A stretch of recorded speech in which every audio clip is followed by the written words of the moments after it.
Thank you. Chairs DeGette and Pallone, Ranking Members Griffith and McMorris-Rogers, and members of the subcommittee, thank you for the opportunity to speak with you today. My name is Dr. Christina Francis, and I'm a board-certified OBGYN. I desire for women to have the best possible health care, and for them and their children to have the best chance to pursue their goals and dreams. As an OBGYN hospitalist, I have the distinct honor and privilege to be with women and their families during the most exciting, challenging, and sometimes heartbreaking times of their lives. I also serve as a patient and human rights advocate. I believe that all human beings are created equal. One of the reasons I chose the specialty of obstetrics was because of the challenge of taking care of two patients at once.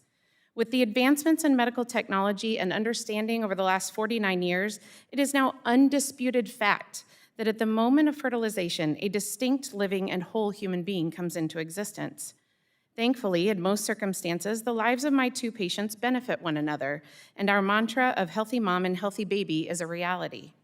In the decades since the Roe decision, our ability to successfully treat medically complex pregnancies has increased dramatically.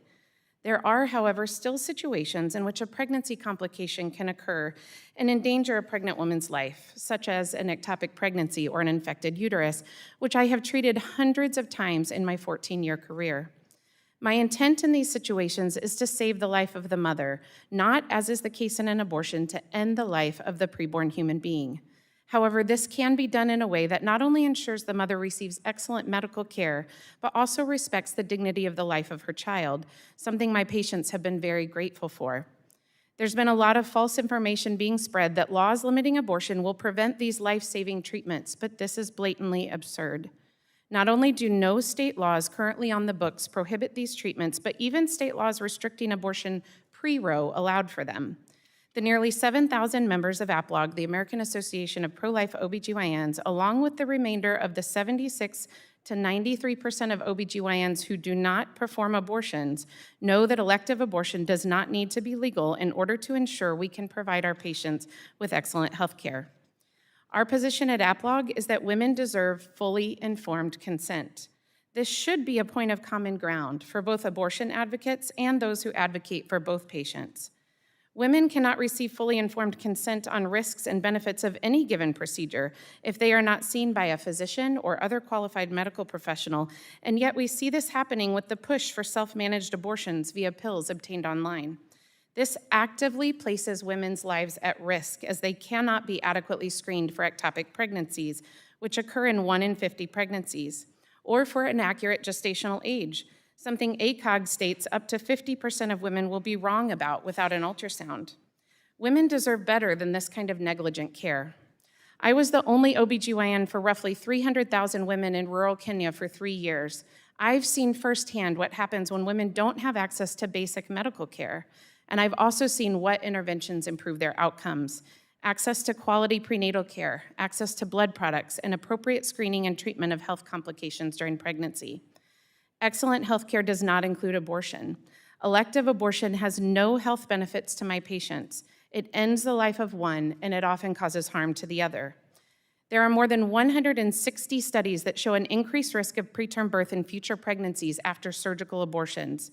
Our preterm birth rates are already the highest in the developed world, with a disparate impact on the Black community. Women considering abortion deserve to know that once they are ready to be mothers, they could face the possibility of losing a child to prematurity.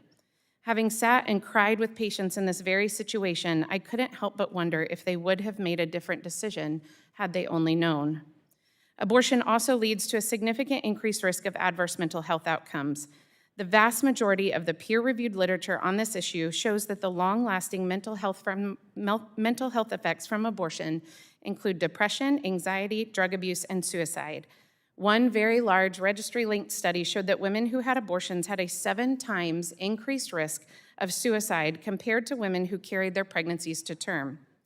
When our country is already facing a mental health crisis unlike anything we've seen before, we should be minimizing contributing factors, not encouraging them. So what does a post-Roe world mean for my patients' health? Now we can finally have a robust discussion of the impact abortion has had. We have a chance to restore trust in the medical profession to advocate for both of our patients. It means that women have a chance at healthcare that puts their safety and that of their child ahead of a political narrative. And it means that instead of defaulting to abortion as a Band-Aid for a variety of complex issues, we will now be working to identify innovative solutions for women today, their preborn children, and for future generations. Thank you.